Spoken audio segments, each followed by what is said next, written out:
I highly doubt that Elite 8 are going to risk it and take that very out of the meta pick just to try and deny it away. With Catherine still open, it doesn't seem like that would be necessary.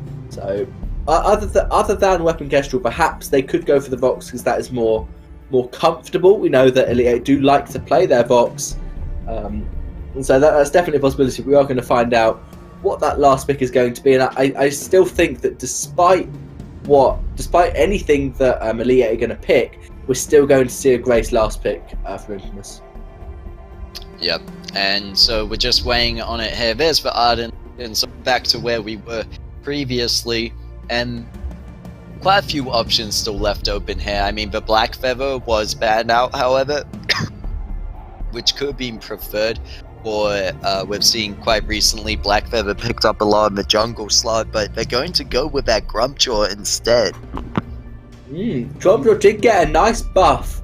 I was considering talking about him, but didn't think that anyone would be risky enough to actually play Grumpjaw. Did get a nice buff to his weapon power ratios and length duration of his hangry, which is extremely good. I think Grumpjaw will play pretty well in the jungle. They're probably going to go Tension Bow Double Tyrants in terms of the build, and now they're a bit stuck because Grace is quite good, but not particularly against Grumpjaw. You want someone who can do a lot of basic attacks to shred Grumpjaw's living armor, and so as a captain, maybe a Lyra could work better because Lyra's going to get loads of basic attacks on Grumpjaw, and that will decrease his tankiness. But they're going to go for the Finn.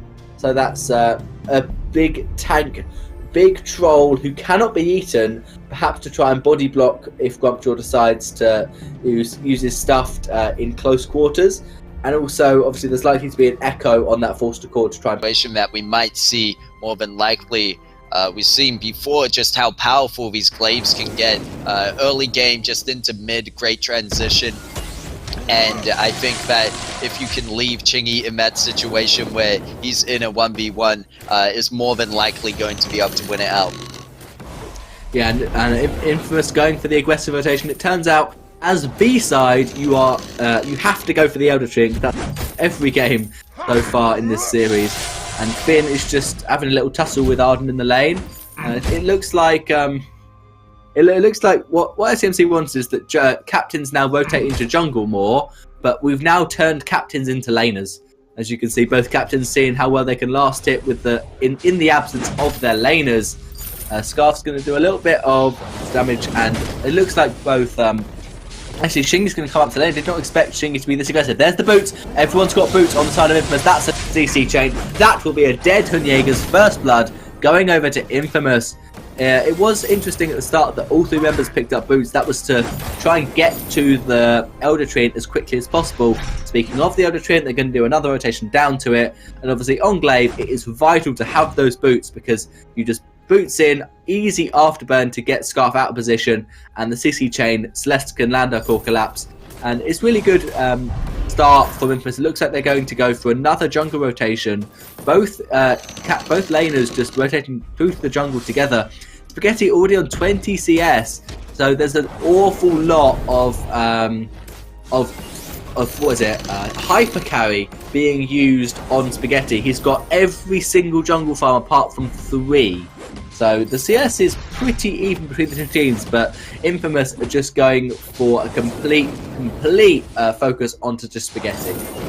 Yeah, and I mean, why not? Especially if you're not putting Spaghetti into that jungle role, you really want to be trying to get them up to that level 8 as soon as possible. And when going up and against Scarf is definitely a bit of a race there between the two carries. And we now see Scarf respectively going to the backs of Elite 8 and taking those away. But right now, you're right, Spaghetti just ahead that much more. And especially when they're getting this mid-Treant is going to help them just that little bit more. Yeah, it's very passive from both teams. Obviously, when the mages are let through, when Scarf and Celeste are not picked or banned, this does imply that we're going to have a very passive, very waiting game to see who can farm up better, who can rotate stronger and faster. As we're trying to stall the wave for Spaghetti, but it looks like he's going to be unable to keep all of them. And obviously, it's important to get as much CS and ambient gold on your jungler, on your laner as you can.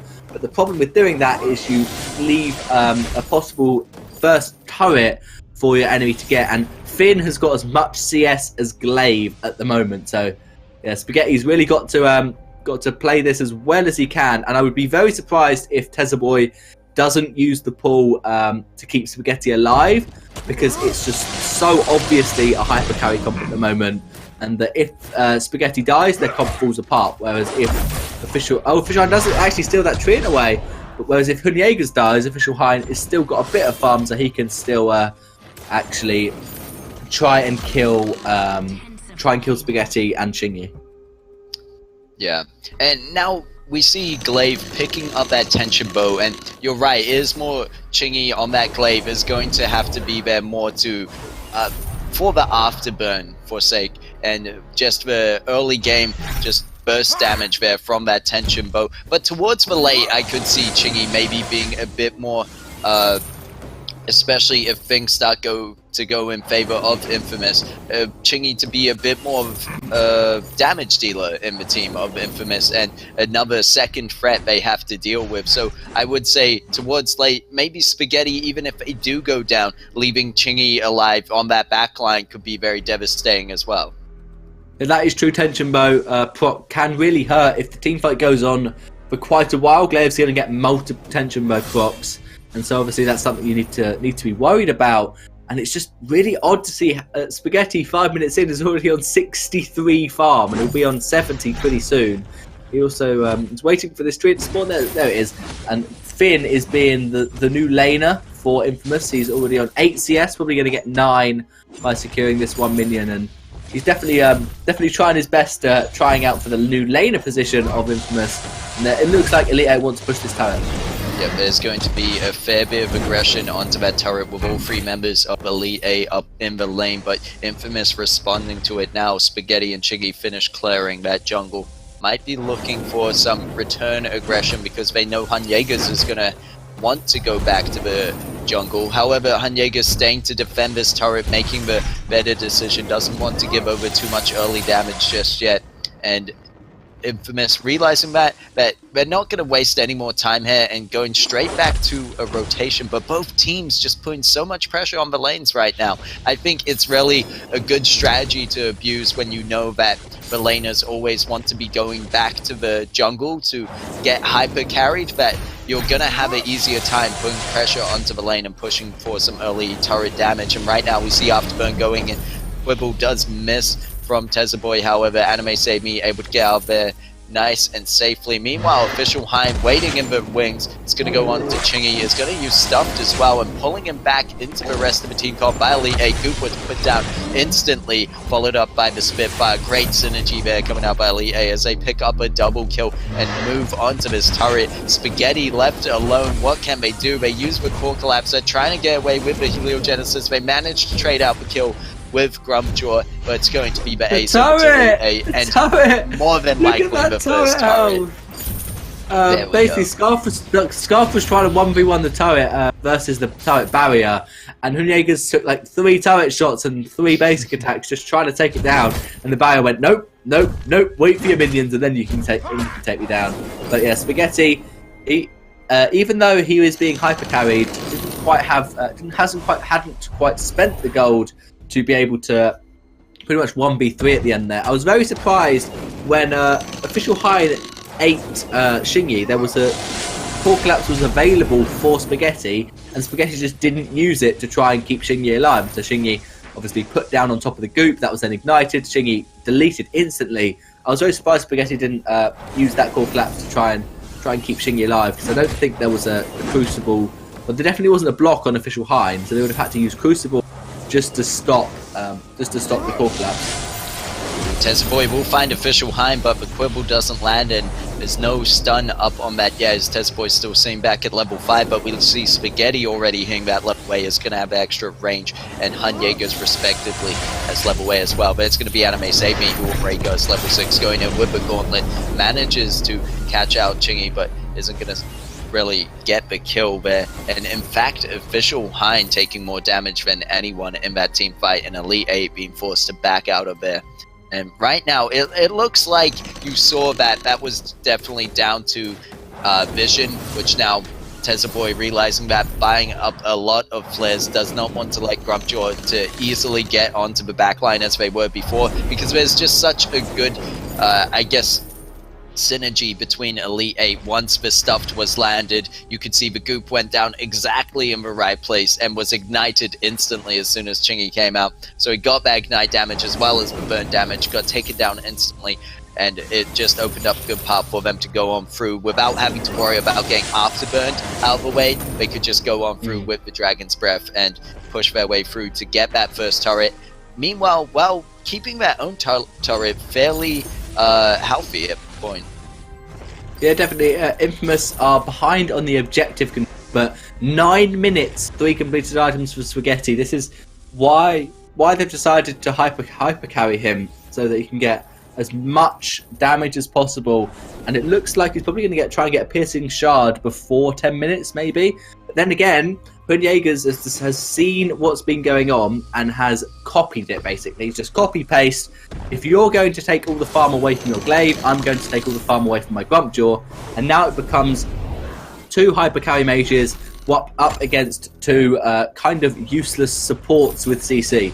So Grumpjaw's got a stuffed, Glaive's just got an afterburn, and apart from that, they're not really damage dealers. So this is a really interesting game, and I wonder what's going to happen once Spaghetti gets fully built, because then Shingy's going to want to take all of the farm, and there's going to be a fight breaking out. Oh, it looks like a bit of poke going on to Boy there, and Boy could look to use this Forced Accord, just like how the enemy team Elite 8 put their own CC into Chane here. It could be very well used with collapse coming out from Spaghetti, but instead they're going to push for some damage onto this turret, and I think right now Spaghetti being 143 farm at 10 minutes in has more than enough to take this turret. You can see the Supernovas doing a fair bit there, and Anime Save Me going to respond that one with a gauntlet followed up by the Dragon's Breath, but Hunjeg is just going to get punted back in the meanwhile, but it's Glaive standing in the goop. It's not a good place to be. You're getting burnt alive. Spaghetti trying to do what they can. Might be able to get a trade out for this one. They managed to pick up a kill onto Grumpjaw, almost getting Anime Save Me. They get the double, and it's going to be Finn to pick up the scarf. And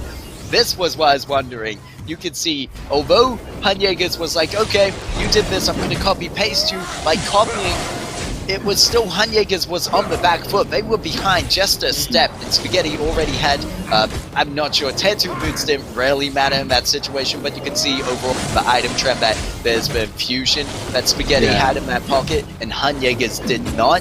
Therefore, winning out that fight overall, and I think just landing more effective hits and that Eve keeping them alive in that situation. You're wondering if be able to make a trade. She did a bit more than that and just got a triple kill. And I don't know what Official High needs to do, because he ate up Celeste, which is exactly what you want to do, but then Celeste just Eve of Harvest regenerated so much health and dealt immense amounts of damage. It looks like Celeste is not able to get Broken Myth just yet. Probably going to be able to pick it up after this wave, so that's going to be a 12-minute Broken Myth, 4 damage items on Spaghetti, and that is something to be worried about, because we see the Clockwork third on Celeste just to try and get as many healers down as possible. But here we go, so Spaghetti infused Broken Myth. This is going to be a fight for Infamous, and I don't see them losing it unless some blocks are missed. Weirdly enough, there's an Aegis on Boy and no Crucible, and Spaghetti hasn't got a block. So the Gauntlet, Spaghetti will be trapped in, and the Stuffed can't be blocked by Spaghetti. So what do you think of that idea? My question, obviously for the extra barrier on Finn's B, which is why he's got Aegis.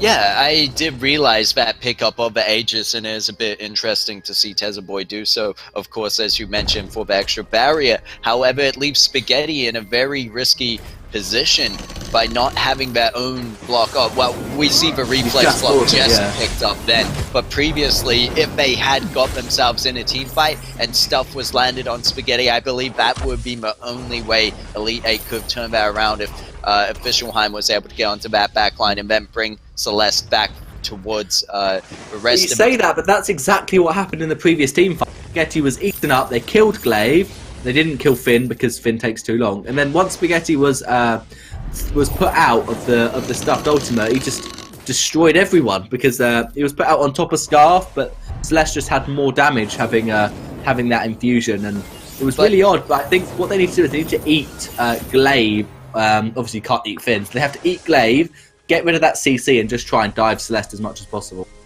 Yeah, what you could see in that situation, it was Glaive who was standing in the group. Celeste was actually just around it and managing to stay alive. Although Celeste was taking a lot of damage overall, and you're right that, Force the Core going out isn't going to land, but the Solar Storm will take Scarf out instantly, and I think that's something that Hunyegas didn't really think about when copying that build, that Celeste has a global ult, and when you're building no defense, either of you, well, guess who's going to get hurt more across the map in our range? Yeah, 707 damage on the Supernova, and then Spaghetti firing out the ultimate. It's just 183 CS. He's about 13 a minute. I don't think he's quite at 14 a minute as he was 10 minutes in, but he's going to be fully built now. He can afford to get an Aegis. Spaghetti can afford that with 1,550 gold and almost get Journey Boots. So after that, I assume the CS will start going to Shingy, but it looks like they want to fight. Well, Anime Save Me with the gauntlet over the wall. It's going to be massive, trapping out Infamous as they get pushed down by the Echo Gauntlet as well. And Elite 8 are going to go in for a possible kill, but the Solar Storm is massive as Celeste just pushing through with that. Going to pick up a double kill onto Hunyegas and Anime Save Me. And Official Hind left on their own. Core collapse over the wall for the triple, for their ace. GG. Why I say GG. It just feels like that right now. Fair enough. That is just Spaghetti playing so well on the Celeste. I think the first gauntlet was really good. Trap Celeste inside, force her to block out. The second gauntlet, I know exactly what Anime Save Me was trying to do. He was trying to get two gauntlets down in a Venn diagram sort of shape so that he was inside both of them. They were both active. But in doing that, he didn't trap Spaghetti inside the second gauntlet. And so it was just a waste. He should have cut his losses on the first gauntlet, said, okay, I forced a block, just run out of that gauntlet and use the gauntlet much more aggressively to get Spaghetti inside, who is now fully built 15 minutes in on Celeste. That is not something I've ever said before, and that is extremely impressive. 200 CS almost already. And Elite 8 try and take this Kraken down. Well, the thing is, we saw it from early on of Infamous, just they were already on the first foot to be the ones to go and hyper carry, their carry, of course, and that's why they had this initial lead, and they've been ahead just that little bit more, and it's helped them so much in these team fights that really Elite 8 can't push back when you're going for hyper carry versus hyper carry. If we go back to this kind of meta, that you know it's just which carry gets the items ahead, and right now it's that Celeste who's sitting on the Journey Boots. Hunyegas, what are you doing? Ooh, but Hunyegas gonna get caught out with the snipe, not quite. It's not gonna happen twice, but Official Hind is going to take a lot of damage there. They did manage to defend this Kraken off. They just need to go back to base, but 795 damage is gonna be massive. Stuff just gonna land on Spaghetti, but it's not going to be enough as Spaghetti just gonna get knocked out that one and takes the kill onto Official Hind. Anime Save Me cannot save the base, however, and the Crystal gonna fall to Infamous Legion in that third match. GG, well played, and a very impressive show of the old hyper carry strat we used to see a lot of. Yeah, that was definitely an intense build-up. Both teams just going, right, we'll just stall the wave, go get backs together, and then it took, I think, 2 rotations for Scarf to notice, wait a minute, Celeste is getting all of this farm. That's not fair, I want some farm as well. So they just got all the farm, but in the end, the Supernova just did so much more work than Spitfire Goop combo could have. Just, it wasn't any real threat. So as soon as Grumpjaw went in, Celeste just went, right, there's a Grumpjaw next to me, looks like I'm just going to have to kill him. With Helio, Supernova, even and stunning them out. I think at the end of the game, Scarf went very aggressive, trying to 1v3, and survived on a sliver of